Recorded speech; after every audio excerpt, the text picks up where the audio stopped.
akan mempelajari tentang dasar-dasar kesehatan kerja ya. Jadi saya akan memberikan kontrak kuliah pada pagi ini pemilihan tentang kesehatan pasal 1 ayat 1 ya. Jadi definisi sehat itu tidak hanya secara fisik ya, tapi mental, spiritual maupun sosial ya. Jadi kalau sosial kita sakit ya berarti kita sakit juga, misalnya spiritual kita tidak baik ya, itu juga tidak sehat ya secara spiritual.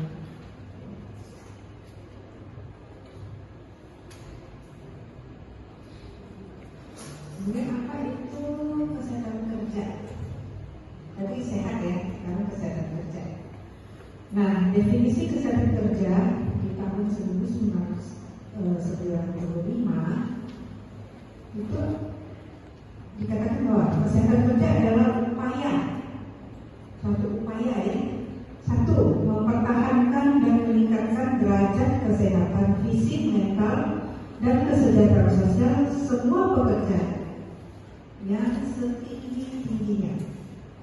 Jadi mempertahankan dan meningkatkan ya, kesehatan.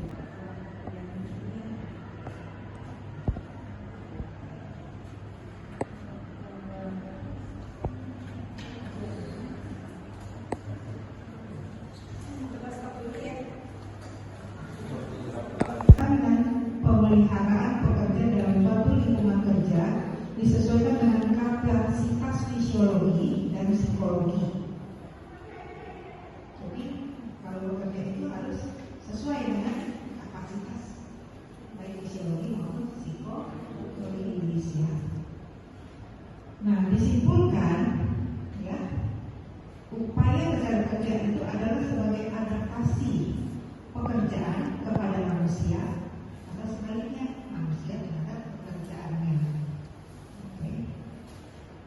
Nah, definisi ini mengacu pada Komisi Gabungan ILO WHO dalam kesehatan kerja pada tahun 1990 yang disempurnakan ya pada sesi ke-12 tahun 1995.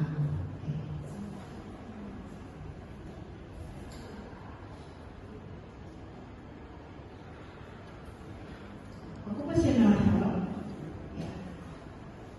Menurut ILO dan WHO ya. WHO tahu kan? World Health Organization, ILO adalah International Labour Organization.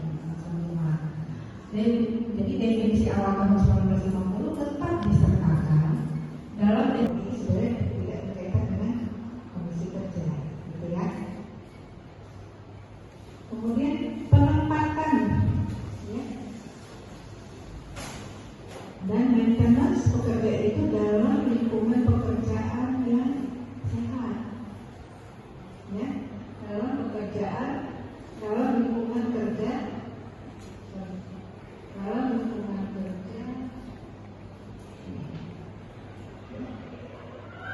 yang bisa diterima atau adaptasi terhadap faktor fisiologi dan psikologi oleh pekerja tersebut. Jadi kalau kita simpulkan bahwa ini adalah adaptasi pekerjaan kepada manusia dan manusia pada pekerjaannya dan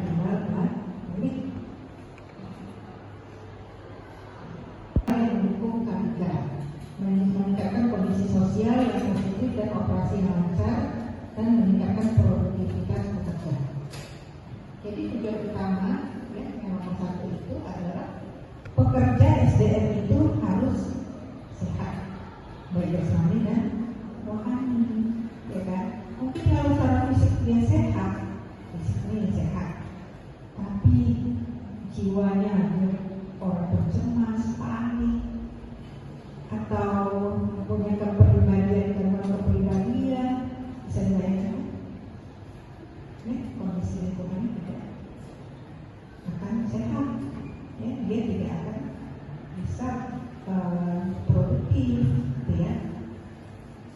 Nah, selain itu kondisi lingkungan kerja itu seperti apa? Misalnya kondisi lingkungan kerja memakai bahan kimia dalam proses pekerjaannya itu bahan kimia, atau butuh pembersih, cleaning, proses cleaning suatu produksi, ya. Nah, itu kan menggunakan bahan kimia bahaya misalnya. Nah, tentu supaya itu tidak menimbulkan masalah terhadap kesehatan pekerja, tentu harus dilakukan upaya langkah. Nah, kondisi lingkungan kerja, kalau yang kondusif misalnya bekerja di lingkungan yang berdebu, dalam ruangan yang tertutup, ya, debu. Nah, debu itu kan bisa merusak pernapasan, iritasi, atau bahkan ya merusak sistem pernapasan pekerja, ya. Jadi lingkungan yang kondusif itu seperti apa? Misalnya dipasang exhaust memisah debu itu keluar, ya. Kemudian ganti, misalnya diganti supaya ada peralatan yang bisa debu dan tidak perlu keluar, ada kan teknologi, alih teknologi misalnya. Kemudian bisa juga kalau nggak bisa semua udah maksimal pakai APD. APD ini juga macam-macam, masker macam-macam kan. Ada masker yang terbuat dari material ya, seperti masker ini, sampai masker yang benar-benar memproteksi dan ada respiratornya, ya. Jadi itu juga menciptakan kondisi lingkungan ya. Jadi ahli teknologi misalnya bikin exhaust supaya pajanan azab itu juga terus menerap si pekerja, ya, tidak terpajang gitu, ya. Nah, pengembangan budaya pengorganisasian pekerja dan budaya kerja yang misalnya perilaku bekerja, bukan diedukasi nih kalau bekerja di tempat seperti ini, ya harus mau patuh pada aturan memakai APD misalnya, ya. Kemudian harus berizin pada saat masuk ke tempat pekerjaan, misalnya kalau bantunya nggak bisa sembarang orang yang handle, ya, ada ahlinya, ya, ada orang yang ahli di situ, ya. Jadi itu yang harus kita perhatikan, ya. Memang bukan perusahaan tapi membantu hal ini perusahaan.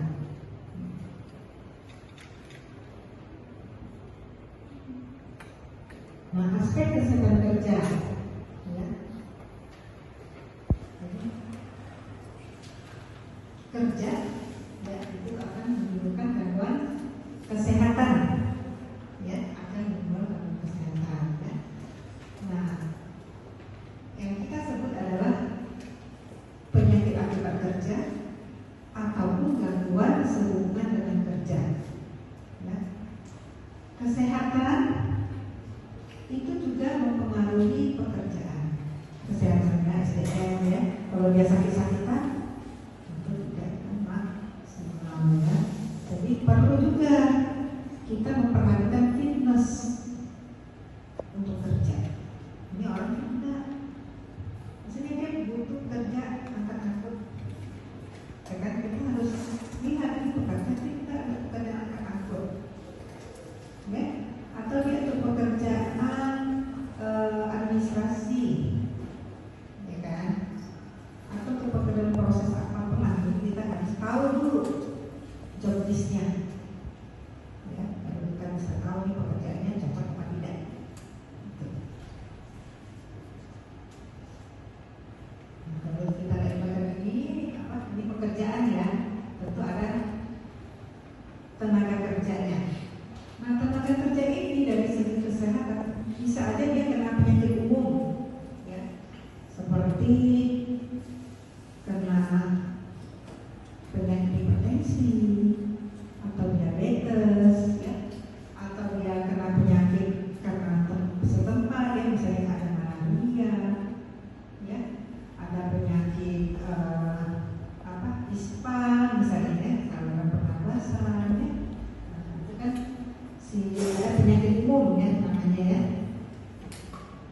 yang terkait dengan diri pekerja ini, ada kaitannya dengan pekerjaannya. Nah ini pengaruh nggak penyakit umum ini kalau tidak diatasi? Yang bersangkutan tidak bisa kerja maksimal ya. Kalau diabetesnya, misalnya diabetes tidak terkontrol, dia jatuh dalam keadaan komplikasi daripada diabetes ya. Kemudian penyakit yang berkaitan dengan kerja atau kecelakaan, berkaitan ya, berkaitan bukan artinya langsung dari pekerjaan itu, tapi pekerjaan itu memperberat penyakitnya. Contoh penyakit jantung koroner, si pekerja sudah punya penyakit jantung koroner, pekerja ini ya, tapi dia dibebankan dengan pekerjaan yang beban kerjanya tinggi, kemudian juga dia stres. Ini kan tidak baik dalam kondisi penyakitnya. Atau misalnya pekerja punya penyakit asma, kemudian dia harus bekerja dalam lingkungan pekerjaan yang penuh debu, ya, itu sering akan membuat asmanya kambuh. Jadi penyakit asma adalah penyakit alergi yang dimana kita harus menghindari apa yang membuat dia kambuh. Ya, kalau dia dalam kondisi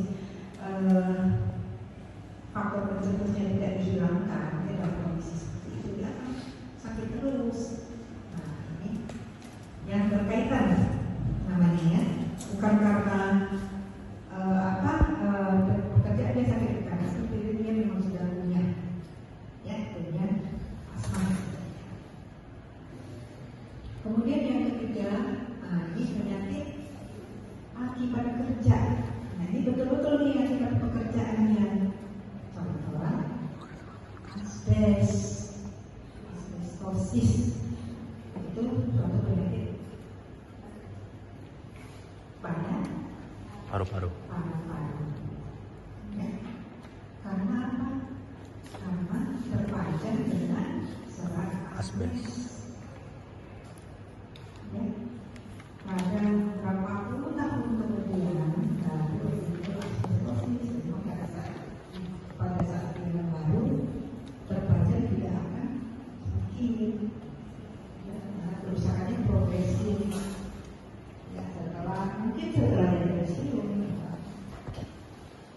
Ya, jadi baru kan kenapa ini ada asbestosis, ya, racunan timah, ya, misalnya dipakai timah, terus terangkat kerja, karena dia mengalami timah, kerja begitu ya, proses misalnya, itu adalah penyakit akibat kerja.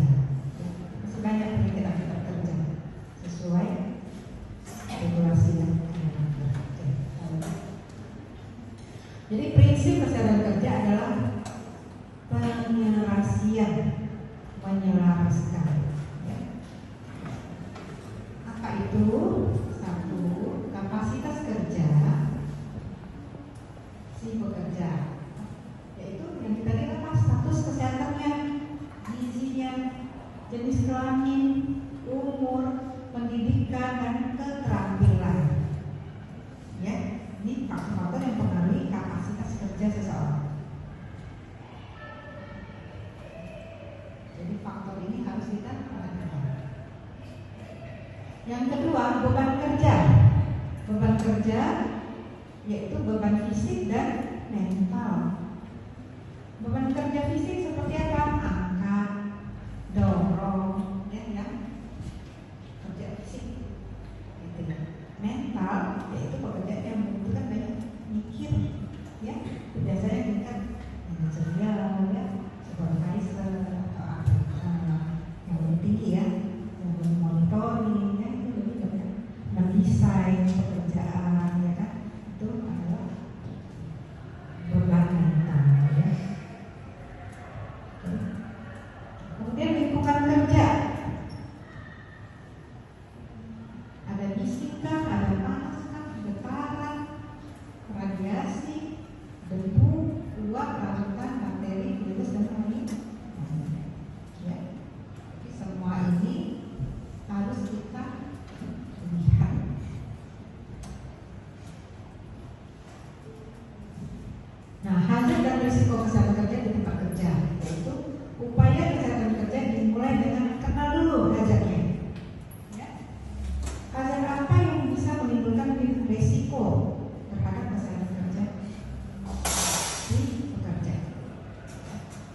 Yang kedua, ya,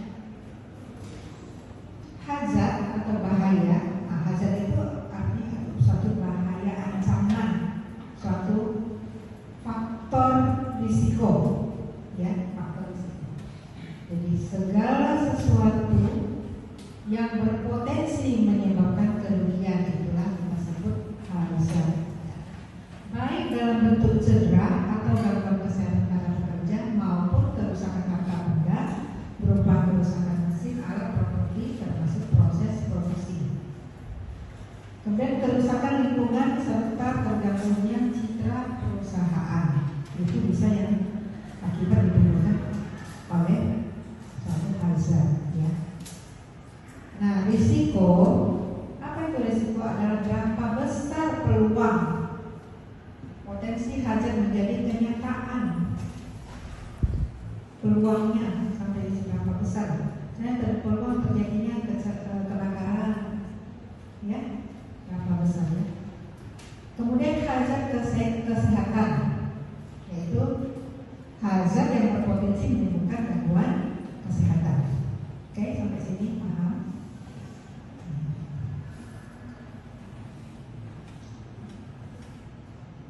Hazard adalah kekuatan yang mampu menyebabkan bahaya, ya, kata lainnya. Di lain pihak, risiko adalah kemungkinan terjadinya bahaya. Suatu hazard ada jika suatu senyawa atau keadaan mempunyai kekuatan yang melekat padanya untuk menyebabkan efek yang merugikan. Ya. Risiko adalah kemungkinan efek tersebut di atas akan terjadi. Itu risiko.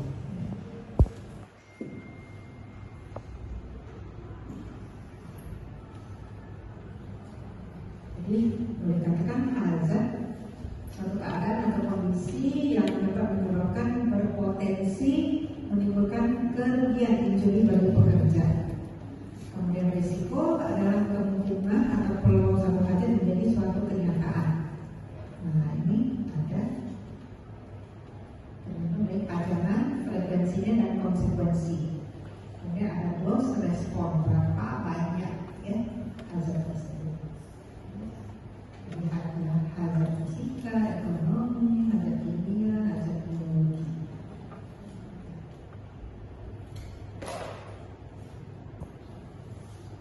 Nah, komponen kerja yang dapat menjadi hazard atau sumber atau situasi yang berpotensi menimbulkan kerugian bagi kesehatan pekerja, yaitu satu, lingkungan kerja, ya, diintervensi oleh ahli teknologi dan hygiene industri. Jadi dalam dunia kesehatan kerja itu bukan kita seorang tenaga kesehatan berperan, ya. Ini banyak disiplin ilmu, ya. Ada teman-teman dari teknologi, engineer, kemudian orang HI, ya, hygiene industry. Kemudian pekerjaan itu sendiri, ya, diintervensi dengan teknologi ergonomi, ya. Kemudian yang ketiga, pengorganisasian pekerja dan budaya kerja diintervensi dengan pengembangan pengorganisasian pekerja dan budaya kerja atau psikologi kesehatan kerja. Pekerja diintervensi dengan promosi kesehatan pekerja, ya. Kenapa promosi? Karena promosi itu sangat penting supaya mereka tahu nih hazardnya. Kalau orang tahu, mereka tahu loh caranya menghindar, ya, mencegah.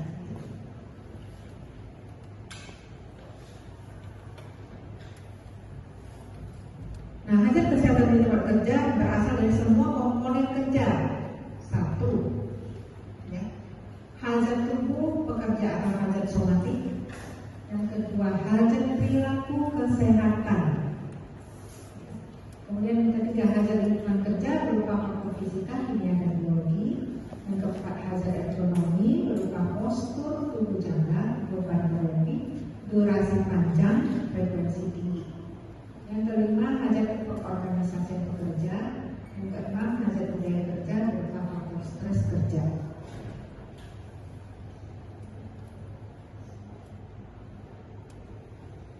Risiko kesehatan adalah peluang hajat kesehatan untuk menimbulkan gangguan kesehatan. Besar risiko dinilai dengan metode penilaian risiko kesehatan atau health risk assessment. Ya. Metode yang mengukur konsekuensi beratnya penyakit dan peluang atau seberapa besar frekuensi kejadian konsekuensi tersebut itu yang kita ukur dengan health risk assessment.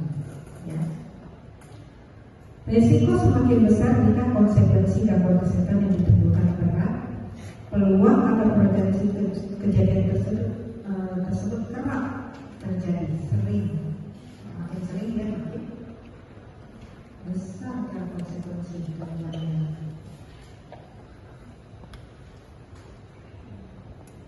Untuk evaluasi risiko kesehatan tempat kerja seseorang dan teman kerjanya serta untuk menilai kebutuhan akan tindakan koreksi untuk mengurangi risiko sampai pada tingkat yang dapat diterima atau perlu diketahui mengenai. Jadi kita evaluasi risiko, ya, kemudian menilai tindakan koreksinya sampai batas yang bisa diterima. Ya. Satu, apa itu? Adanya hajat hidup pekerja. Yang kedua, nilai ambang batas. Berapa nilai ambang batas, ya? So, misalnya nilai ambang batas kadar nitrogen berapa nih? Nah, itu ada nilainya. Kalau lebih dari itu berarti itu tidak harus benar klasifikasi. Ya. Kalau di bawah itu berarti dia aman. Makanya ada nilai ambang batas, ya. Dari pajak dan lingkungan. Nah, itu didapat dari pengukuran lingkungan kerja. Kemudian pemeriksaan medis yang wajib dan relevan yang telah dilakukan. Diadakan medical surveillance, medical check up.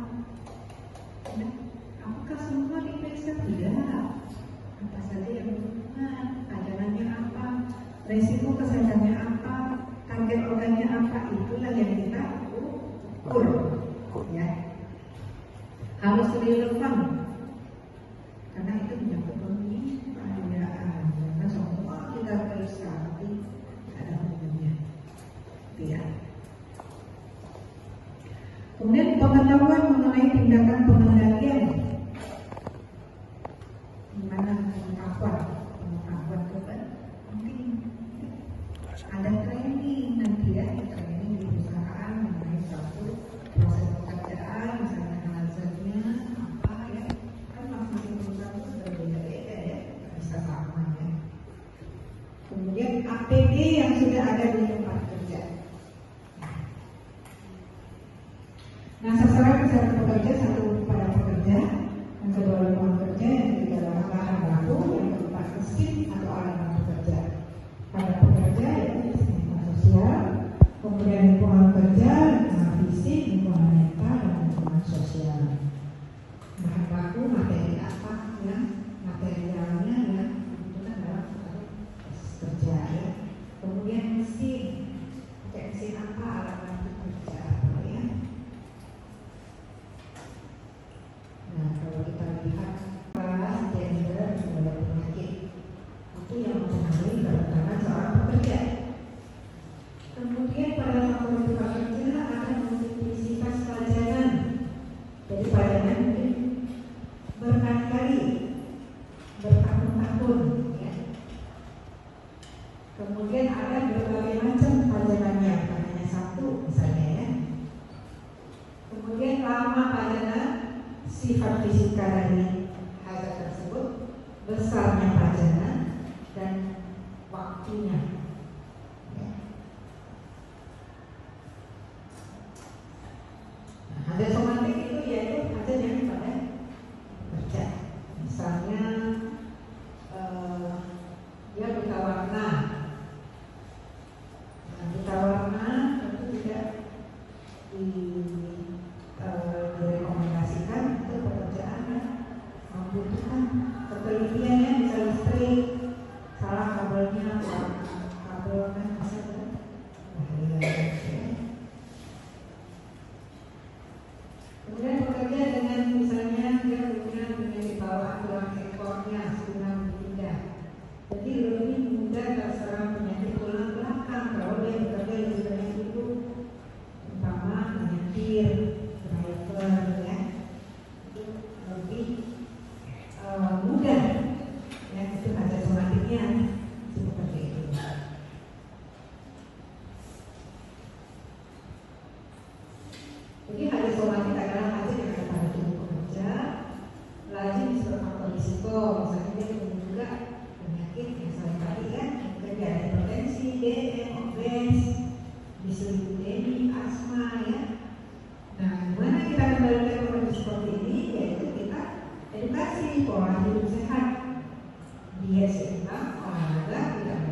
perilaku di mana dia berperilaku sehat. Ya. Misalnya bagian di mesin yang berputar tapi rambutnya panjang, wah, ya kan, berbahaya apa? Rambutnya terjerat, ya, di mesin yang berputar, ya. Kemudian kebiasaan menggunakan telepon genggam saat memperbaiki mesin, ya, sambil nelfon nih misalnya, ya kan, sambil WA tapi dia memperbaiki mesin mekanik tajam, ya kan, bisa cedera, terluka, ya. Kemudian ada perilaku yang lain, misalnya merokok, pola makannya tidak sehat, ya, minum minuman beralkohol, alkoholik, gila kerja misalnya, ya kayak juga ya, kalau kapan dia harus istirahat gitu ya. Kemudian efek kesehatan, penyakit jantung koroner, DS, terus stres, ya. Terus hajatnya di mana pengendalian pola hidup sehatnya? Ya. Hajat lingkungan kerja, di sini adalah baru berperan faktor fisika, kimia, biologi, ekonomi yang berada di tempat kerja yang berpotensi menimbulkan gangguan kesehatan. Bila kadar atau intensitas pajannya tinggi melampaui toleransi dari kemampuan tubuh bekerja. Nah, efek kesehatannya termasuk dalam penyakit akibat kerja. Hajat pengorganisasian pekerjaan dan budaya kerja, jadi faktor stres kerja berupa beban kerja yang berlebih atau pembagian kerja yang tidak proporsional, ya, terlalu tinggi bebannya atau yang terlalu santai, ya. Budaya kerja sampai jam malam dan mengabaikan kehidupan sosial pekerja, shift malam terus, sementara dengan keluarga misalnya, ya. Itu kan mengganggu kehidupan sosialnya, ya kan, pagi dia harus istirahat padahal pagi orang bekerja misalnya, tapi dia harus tidur karena dia harus masuk malam misalnya. Otomatis dia nggak bisa lagi bersosialisasi di malam hari. Biasanya kan orang pulang kerja ngumpul sosialisasi, minimal di keluarga. Nah, stres, manifestasi stres, ya, secara psikologis orang lelah, cemas, tegang, irritable, mudah tersinggung, sensi istilahnya sekarang, ya. Terus depresi, bosan, tidak dapat konsentrasi, ya, minder, ya, berdiri. Cara fisiologi, nah kita bisa ukur dari frekuensi jantung ini tidak normal, ya, tekanan darah jadi tidak normal, gangguan pencernaan, misalnya ya, kayak heartburn, ya, GERD lah, atau apa ya. Ya. Nah, perilaku penggunaan obat terlarang misalnya, ya, minum alkohol, merokok, terus perilaku emosinya orang yang impulsif, ya, impulsif, tak bisa menahan emosi, ya. Hubungan kerja dan keluarga buruk, akibatnya di rumahnya sering bertengkar, ya. Kemudian isolasi sosial, jadi orang tidak mau berteman atau kemudian isolasi. Kemudian bisa sampai meninggalkan keluarga, atau dia kena gangguan tidur, insomnia, ya, karena dia stres. Ini ilustrasi kalau beban kerja, ya, sangat padat, ya, sangat membutuhkan banyak energi, ya, burnout, ya. Nah, sekarang produknya atau fungsi pokok pelayanan kesehatan kerja yang komprehensif. 1. Penempatan pekerja pada pekerjaan jabatan yang sesuai, yang fit, ya, dengan kapasitas kerja dan status kesehatan si pekerja. Yang kedua, ada upaya promosi kesehatan di tempat kerja.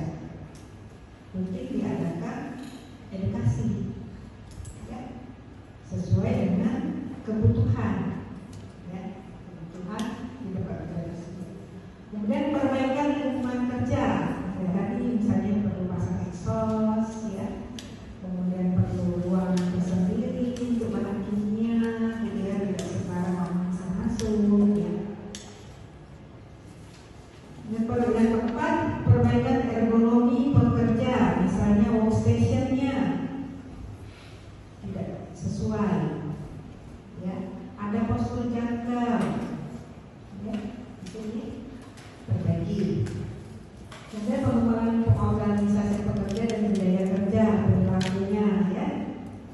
Surveillance kesehatan pekerja. Ya. Yang ketujuh, diagnosis, terapi, rehabilitasi, dan perhitungan cacat serta rujukan. P3K dan Medical Emergency Plan. Itu dalam satu perusahaan dibuat. Ya. Jadi kalau ada yang PAK, dia harus dibuat diagnosisnya,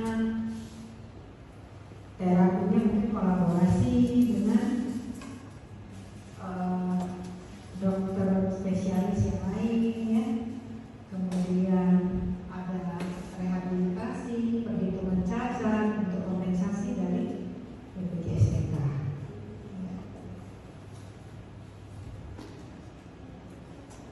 Nah, tujuan dan tempat kesehatan kerja tujuan umum ialah agar pekerja sehat, bugar, dan terhindar dari gangguan kesehatan baik yang terkait atau tidak terkait dengan pekerjaan.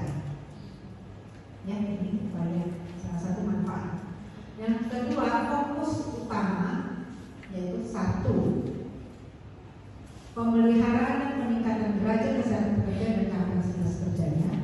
Yang kedua, perbaikan kondisi lingkungan kerja dan pekerjaan yang kondusif bagi kesehatan dan keselamatan pekerja.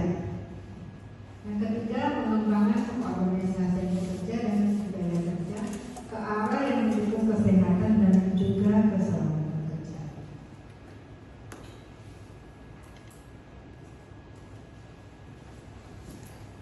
Manfaat pelaksanaan kesehatan kerja terutama dalam kontribusinya dalam mencegah kerugian serta meningkatkan daya saing pekerja sendiri dan perusahaan.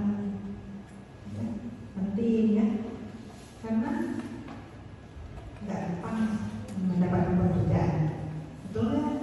Banyak pengangguran, ya. Jadi kita membantu si pekerja jadi tetap fit, tetap tertahankan sama pihak perusahaan. Ya. Manfaat ini dapat dihitung secara kuantitatif yaitu perbaikan dari beberapa indikator tentang kesehatan pekerja.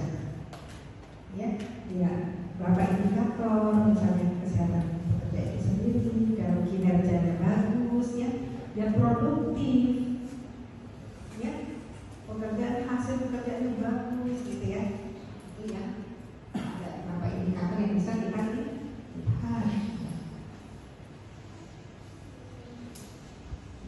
Apa fungsi pelayanan kesehatan kerja? Satu, penempatan pekerja pada pekerjaan yang sesuai, yaitu kesesuaian antara status kesehatan,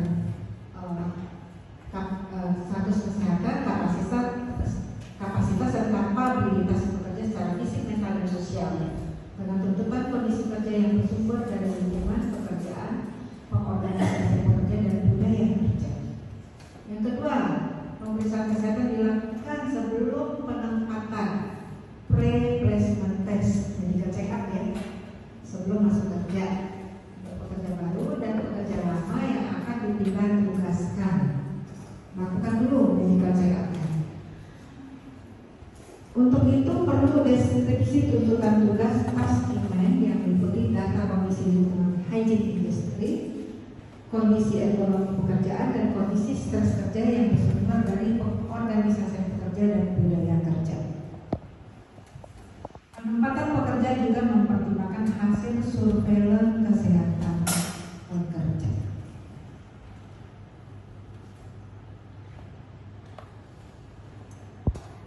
Untuk pemeriksaan kesehatan pekerja itu memilih yang fit, ya kan, menolak yang unfit.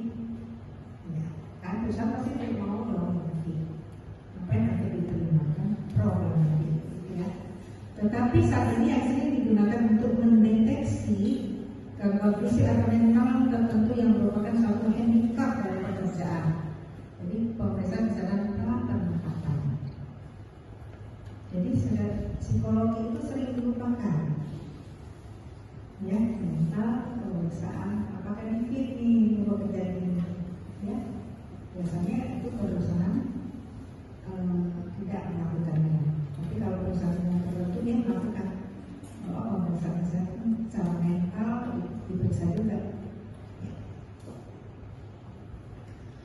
Memeriksa pra penempatan pekerja untuk menilai kapasitas kerja, menyesuaikan kapasitas ini dengan suatu pekerjaan sesuai, membutuhkan lebih banyak pengetahuan dan pertimbangan. Misal, standar penglihatan untuk sopir kendaraan umum, ya, menyingkirkan pekerja dengan gangguan pernapasan kronik dari pekerjaan bertubuh. Kalau pekerjaan sudah ada PPOK, jangan ditempatkan di tempat bertubuh. Yang kedua, prokes promosi kesehatan.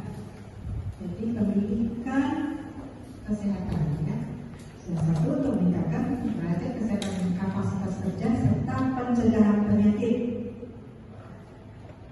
Yang kedua, untuk mengendalikan faktor risiko yang bersumber dari perilaku, misalnya pola makan, aktivitas fisik, berat badan, konsumsi rokok, alkohol, narkoba, kurang tidur, kurang istirahat, dan tidak ada rekreasi. Untuk mencegah penyakit degeneratif seperti PJK, stroke, dan hipertensi. Selanjutnya, untuk membantu pekerja dan manajer mengubah perilaku hidup dan perilaku bekerja. Jadi tadinya dia bekerja tidak memperhatikan saja, ya, risiko kesehatan dengan edukasi, ya, si pekerja sudah paham. Jadi ini sangat membantu, ya, untuk maintenance kesehatan kerja. Edukasi manajemennya juga, ya, dan orang yang mempunyai kekuatan eksekutif untuk bertindak dan mengimplementasikan yang sehat, mengenai tanggung jawabnya pada rekan pekerja. Kalau manajemennya tidak mau tahu, tidak mau, ya, karena itu kan edukasi itu edukasi itu ingin mencapai semua pekerja. Yang pekerjanya bukan puluhan, pekerjanya ratusan orang, bahkan ribuan, bahkan puluhan ribu. Nah, sangat penting manajemen itu berkontribusi, mau, ya, mau mengatur, ya, mengatur bagaimana promosi kesehatan ini berjalan.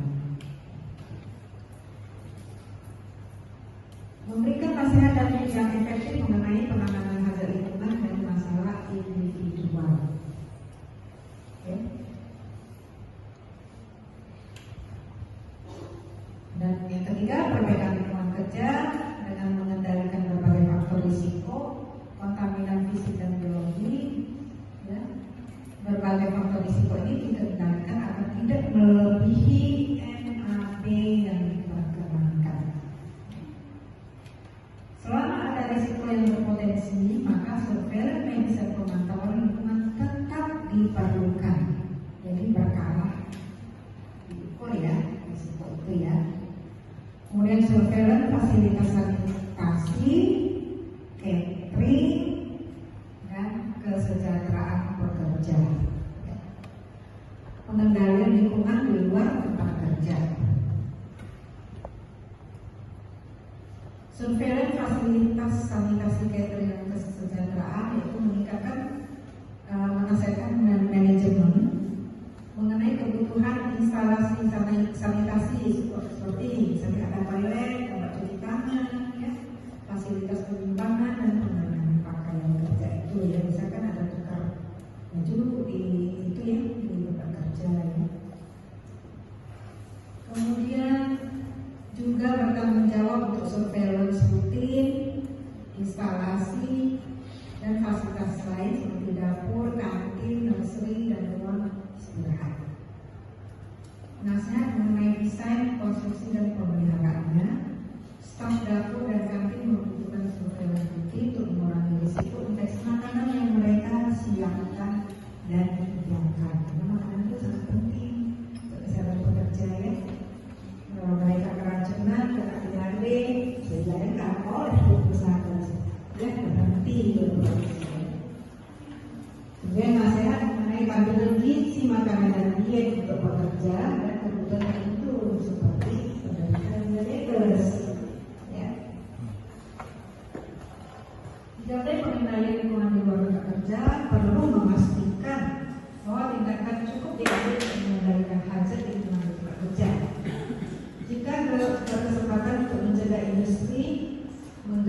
kesehatan komunitas sekitarnya melalui pelepasan enzim toksik dari tempat kerja ya.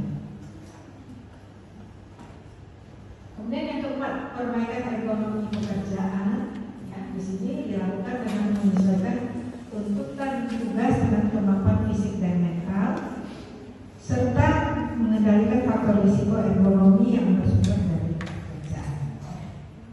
Contoh, desain mesin, ya, desain workstation, posisi duduk, alat bantu tangan, beban angkat-angkut, agar pekerjaan terhindar dari postur janggal dan postur statis. Ya. Perbaikan ekonomi pekerjaan dapat menghindari risiko yang berpotensi. Banyak risiko penyakit dan kecelakaan yang berpotensi dapat dihindari dengan merencanakan tata letak desain suatu pekerjaan, suatu pabrik dengan memperhatikan risiko dan aspek ekonomi pada tahap desain, ya, bukan pada tahap sudah berproduksi, ya, pada tahap perencanaan. Ya. Alih hygiene industri, dokter dan ekonomi dapat memberikan kontribusi untuk kerja dilakukan dengan memperbaiki kondisi faktor risiko stres kerja yang bersumber dari pengorganisasian pekerjaan dan budaya.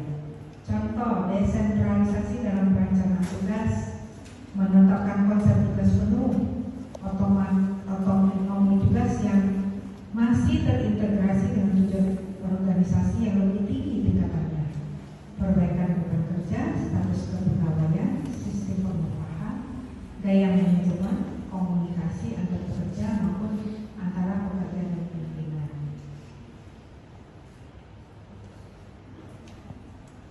Fungsi pelayanan kesehatan pekerja yang keenam adalah surveillance kesehatan pekerja, meliputi mengumpulkan data faktor risiko kesehatan pekerja yang bersumber dari lingkungan pekerjaannya dan pengorganisasian pekerja dan budaya kerja. Ya. Data kesehatan dari hasil pemeriksaan sebelum bekerja, berkala ataupun khusus, serta data kunjungan pengobatan dan absensi pekerja. Melakukan analisis dan interpretasi data berdasarkan kaidah epidemiologi untuk melihat frekuensi, distribusi, dan tren pengembangan faktor risiko dan gangguan kesehatan, menilai hubungan faktor risiko dan gangguan kesehatan pekerja. Yang ketiga, komunikasi data dan hasil analisis untuk digunakan dalam rencana perbaikan, ya, termasuk pertimbangan penempatan pekerja.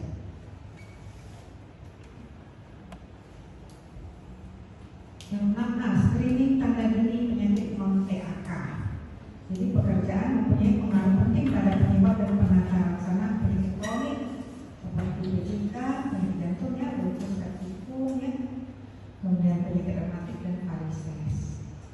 Dengan mempelajari epidemiologi penyakit kronik di populasi pekerja, dapat diketahui pentingnya faktor pekerjaan dan faktor penyebab lain. Bermanfaat untuk mengendalikan penyakit yang banyak terjadi pada populasi pekerja tertentu. Misalnya ada penyakit malaria, penyakit jantung koroner, hipertensi, varises. Kemudian supervisi untuk pekerja yang rentan, pekerja muda, tua, cacat, dan yang absensi lama atau berulang, merupakan kelompok pekerja yang membutuhkan perhatian khusus dan dapat disupervisi dengan pemeriksaan rutin dan metode lain. Nah, pekerja ini dapat ditolong dengan konseling, ya, direhab, ya, di tempat kerja, dan memodifikasi pekerjaan mereka untuk menyingkirkan pengaruh berbahaya. Pelayanan ini juga dapat membantu mencegah beban berlebihan pada pekerja yang berketerampilan atau produktivitasnya terlalu berkurang. Itu pekerja dari cacat, lansia, ya, atau yang terlalu muda pekerjaannya. Jadi akibat usia dia, atau dia punya penyakit atau pernah misalkan sebenarnya harus cacat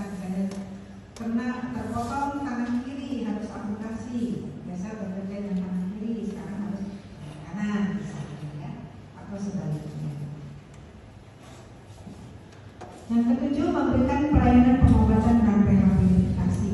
Jadi memberikan terapi efisien terhadap trauma, keracunan atau apapun sakit ringan yang ada pada pekerja. Ya. Pada industri risiko tinggi kecelakaan, pelayanan ini dapat meningkatkan moral dengan menambahkan rasa aman. Ya. Juga memberikan kesan adanya perhatian dari manajemen terhadap pekerjaan, itu suatu hal yang luar biasa bagi pekerja. Ya. Juga terhadap profit dan perusahaan dan produksi. Ya. Pelayanan pengobatan yang baik di tempat kerja juga dapat mencegah kehilangan jam kerja dan gaji yang tidak perlu dengan menghilangkan waktu perjalanan menunggu lama di bagian rawat jalan rumah sakit yang padat. Jadi kalau punya in-house clinic lebih hemat, pekerja bisa udah berobat aja di sela-sela waktunya, dan dia tidak perlu menunggu waktu harus antri di vaskes, ya, vaskes primer maupun vaskes selanjutnya. Pelayanan pengobatan juga dapat memberikan bukti epidemiologi hazard di klinik perusahaan. Petugas kesehatan yang berlatih dapat bertanya, mengapa pekerja ini terluka? Bagaimana mencegah kecelakaan ini? Ya. Nah, diagnosis ini jarang dibuat di rumah sakit, ya. Karena itu sering hanya bisa ditangani di hospital. 7. Memberikan pelayanan pengobatan dan rehabilitasi. Pelayanan pengobatan dapat memberikan bukti yang mengarah pada investigasi penyebab kecelakaan dan kejadian yang berpotensi berbahaya yang secara kebetulan hanya menyebabkan luka ringan, ya, near miss misalnya. Tapi near missnya itu akan jadi accident, jadi kecelakaan, ya. Misal di satu pabrik seringnya berkeluhan sakit punggung pada pekerja di salah satu departemen, menunjukkan mereka menggunakan metode yang salah untuk mengisi barang pada truk, jadi pada proses angkat-angkut. Selain melindungi pekerja dari hazard fisik, pelayanan pengobatan juga memberikan bukti yang mengarah pada identifikasi faktor psikososial yang menyebabkan gangguan kesehatan, memberi kesempatan untuk konseling individual terhadap masalah sosial dan emosional, ya. Memberikan pendidikan kesehatan secara individual pada pekerja yang berobat. Pengendalian hazard yang dikenali atau pemantauan sekunder. Salah satu fungsi utama dari pelayanan kesehatan kerja adalah mengendalikan semua hazard kecelakaan dan penyakit yang diketahui dan dikenali. Promosi kesehatan dan pencegahan kecacatan di antara pekerja yang terluka dapat mengurangi prevalensi dan keparahan. Menemukan bahan pengganti yang tidak berbahaya terhadap suatu bahan toksik. Identifikasi hazard yang tidak dikenali yaitu pemantauan primer, deteksi hazard kesehatan yang sebelumnya tidak diketahui tergantung dari observasi klinis pekerja yang sakit, dan survei lapangan dan metode epidemiologi lain dari kelompok pekerja. Observasi klinis digunakan dulu oleh Ramazini untuk mengidentifikasi keluhan asma pada pekerja lain. Kemudian oleh Percival Ford untuk mengidentifikasi celaga yang menyebabkan kanker skrotum pada konversi produk asap. Konseling. Nah, pelayanan kesehatan kerja dapat melakukan dua jenis konseling yang berbeda. Satu, suatu berobat, dan pemeriksaan rutin pekerja dapat dinasihati bagaimana memperbaiki, mempertahankan kesehatannya atau mencegah kekambuhan. Ya. Banyak pekerja yang datang sukarela ke pelayanan kesehatan untuk mendapatkan nasihat mengenai masalah yang lebih luas yang berhubungan dengan pekerjaan atau kehidupan domestik pekerja.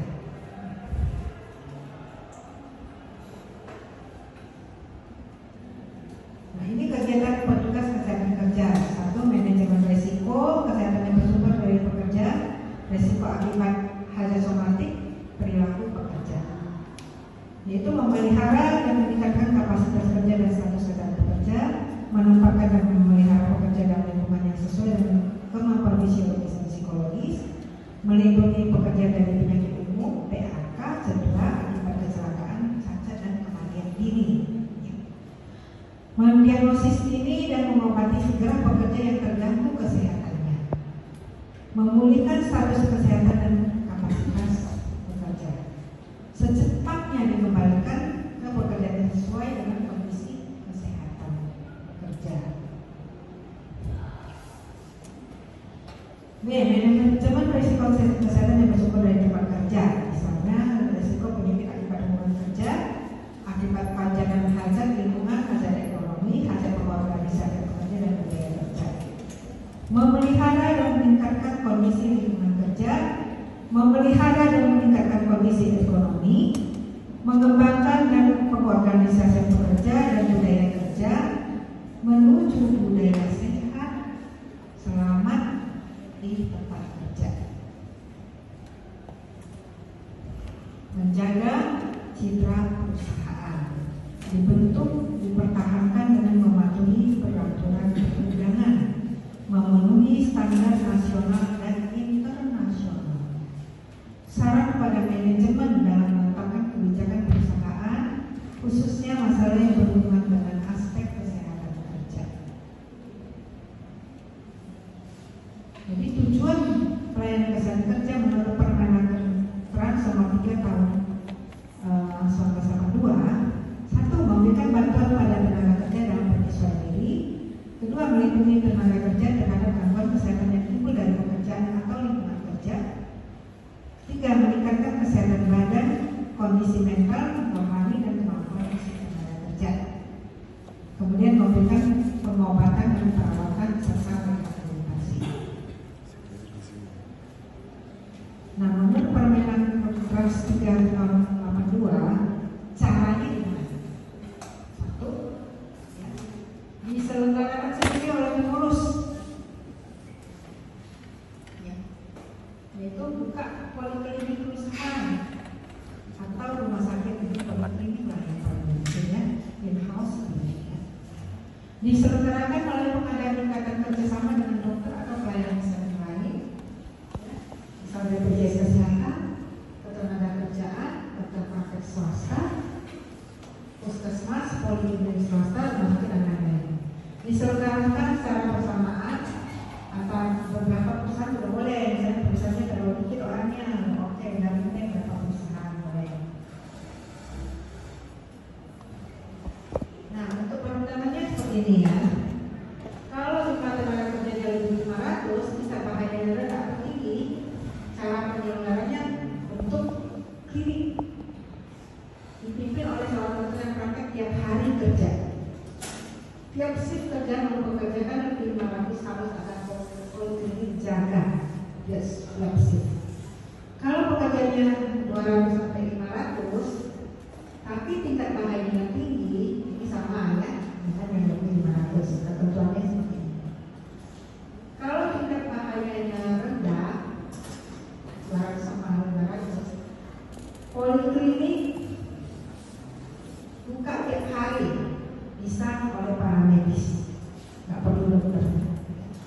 Tapi tetap dipimpin oleh dokter yang praktek 2 hari sekali, ya, nanti 3 kali seminggu, ya. Nah, kalau dia 100 atau sampai 200, tapi tinggi, dia harus sesuai dengan ini. Kalau dia rendah, nah untuk kliniknya buka tiap hari, dipimpin oleh dokter 3 hari sekali, berarti seminggu 2 kali aja. Bentuk kliniknya tiap hari dilayani oleh para medis. Kalau kurang dari 100, dapat menyelenggarakan PKK bersama bergabung dengan perusahaan lain. Syarat penyelenggaraan pelayanan kesehatan kerja mendapatkan pengesahan, ya, dipimpin dan dijalankan oleh dokter pemeriksa kesehatan tenaga kerja, punya sarana dan fasilitas menyampaikan laporan. Semua dokter dan para medis yang memberikan pelayanan kesehatan kerja harus sudah mengikuti pelatihan IPERKes. Jadi harus punya sertifikat IPERKes. Ya, sesuai dengan undang-undang ya, nomor 170. Jadi pelayanan kesehatan kerja secara komprehensif, tidak promotif, preventif, kuratif, dan rehabilitatif. Ya, promotif tadi pemeriksaan kesehatan kerja, pembinaan, olahraga, tidak merokok, gizi seimbang, ekonomi, pengendalian lingkungan kerja, hygiene sanitasi. Preventif yaitu pemeriksaan kesehatan kerja, imunisasi, APD, rotasi, pengurangan waktu kerja. Misalnya pengurangan kalau di tempat bising yang lebih dari 85, ya kan, misalnya katakanlah 90 desibel, misalnya paling lama hanya boleh 30 menit, ya pajaknya itu dikurangi waktu pajaknya. Ya. Kemudian pengobatan kuratif P3K, rawat jalan, rawat inap. Rehabilitatif yaitu misalnya pakai alat benar, protese, mutasi, dan kompensasi. Itu terkait dengan BPJS tenaga kerja. Supaya optimal ya fungsi dan pelayanan kesehatan kerja, pengurus perusahaan wajib memberikan kebebasan profesional kepada dokter yang menjalankan pelayanan kesehatan kerja. Ya, bebas secara profesional. Kemudian dokter dan tenaga kesehatan dalam melaksanakan pelayanan kesehatan kerja bebas memasuki tempat-tempat kerja untuk melakukan pemeriksaan dan mendapatkan keterangan-keterangan yang diperlukan. Perlu investigasi, perlu waktu survei. Ya. Jadi ini merupakan tugas pokoknya ya, tugas pokok mengenai trans semua tiga gabungan dan sama-sama dua. Satu, pemeriksaan kesehatan tenaga kerja. Yang kedua, pembinaan, pengawasan dan penyesuaian pekerjaan terhadap tenaga kerja. Ketiga, pembinaan dan pengawasan lingkungan kerja. Yang keempat, pembinaan dan pengawasan sanitarian. Yang kelima, pembinaan dan pengawasan perlengkapan kesehatan tenaga kerja. Keenam, pencegahan dan pengobatan terhadap penyakit menular PHK. Yang ketujuh, PHK. Yang kedelapan, latihan petugas PHK. Yang kesembilan, perencanaan tempat kerja, APD, gizi, penyelenggaraan makan tempat kerja. Yang kesepuluh, rehabilitasi akibat kecelakaan atau penyakit kerja. Ke-11, pembinaan terhadap tenaga kerja yang punya kelainan. Yang ke-12, laporan perkara kepada Disnaker. Nah, personil menurut adalah dokter. Itu sejak Undang-Undang Nomor 1 1970 Pasal 8, Permenaker Keras Nomor 1 1976, kemudian Permenaker Keras Nomor 2 tahun 1990, Permenaker Keras Nomor 382. Kemudian paramedis perusahaan Permenaker Nomor 1 1979. Personil dokter perusahaan yaitu dokter yang dirujuk atau bekerja di perusahaan yang bertugas atau bertanggung jawab atas hygiene perusahaan keselamatan dan kesehatan kerja. Dan dokter pemeriksaan kesehatan tenaga kerja, dokter yang dirujuk oleh perusahaan yang telah mengikuti training IPERKes dan dibenarkan mendapat pengesahan oleh Direktur Jenderal Binawas dan Nakar. Paramedis perusahaan yaitu tenaga paramedis yang ditunjuk ditugaskan melaksanakan atau membantu penyelenggaraan tugas-tugas hygiene perusahaan keselamatan dan kesehatan kerja di perusahaan atas petunjuk dokter perusahaan. Ya. Jadi kalau bekerja ada yang sehat, ada yang sakit. Ya, kalau yang sehat tinggal penyelesaian pekerjaan dengan pekerjanya, pekerja dan pekerjaan. Promosi kesehatan, pencegahan ini pada pekerja sehat.